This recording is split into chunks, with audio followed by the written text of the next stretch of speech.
எங்கேயாவது யாராவது பாப்பாத்தி சாமி ஆடுறத பாத்திருக்கீங்களா? ஆட மாட்டாங்க. பாப்பா ஆடுறத பாத்திருக்கீங்களா? வாய்ப்பே இல்லை. ஒரு சிலையே கல்லு ஏதாவது ஒண்ணு கொண்டு வந்து வைக்கிறாங்கன்னா அது கும்பாபிஷேகம் பண்ணி அதுக்கு எத்தனையோ எங்கெங்கயோ ஒரு தீர்த்தம் எல்லாம் கொண்டு வந்து மந்திரம் சொல்லி அப்புறம் தான் அது வந்து கடவுளாக்குவாங்க. அது ஒரு ப்ராசஸ் இருக்கு. அது பார்ப்பன பொழப்பு ப்ராசஸ். அவங்க அதை பண்ணி சாமிக்கு உயிர் கொடுப்பாங்க. அந்த உயிர் கொடுத்து அதுக்கப்புறம் தான் அது சாமி ஆகுது. அதுக்கப்புறம் நம்ம எல்லாம் கோயிலுக்கு போவோம் பண்ணுவோம். இதுதான் நடைமுறை.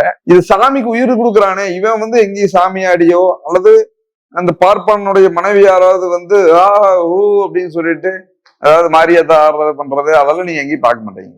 அவன் தேவை வருமானம் வருமானம் வருமானம், அவ்வளவுதான். நீ சாமியாடியே வந்து நம்மால பாடுறாங்கல்ல அப்படியே நாக்க வந்து தொங்குடுவாங்க, இதுவரை தொங்குடுவாங்க. நாக்க கால்ல மண்டி போட்டு எட்டி குதிப்பான், கீழே அடிச்சுக்குவான், தலையை கொண்டு போய் முட்டுவான். அப்படியே அவர் ஒரு 10 பேர் சேர்ந்து இவர் அடக்க அவர் எல்லாத்தையும் வந்து முடியாது அப்படி இப்படின்னு அப்படியே வந்து எல்லாத்தையும் திமிரிட்டு வருவாரு. ஒரு சாமி அந்த உள்ள பூந்து அப்படியே ஆடுற ஆட்டத்துல இவரை வந்து அடக்கவே முடியாதாமா.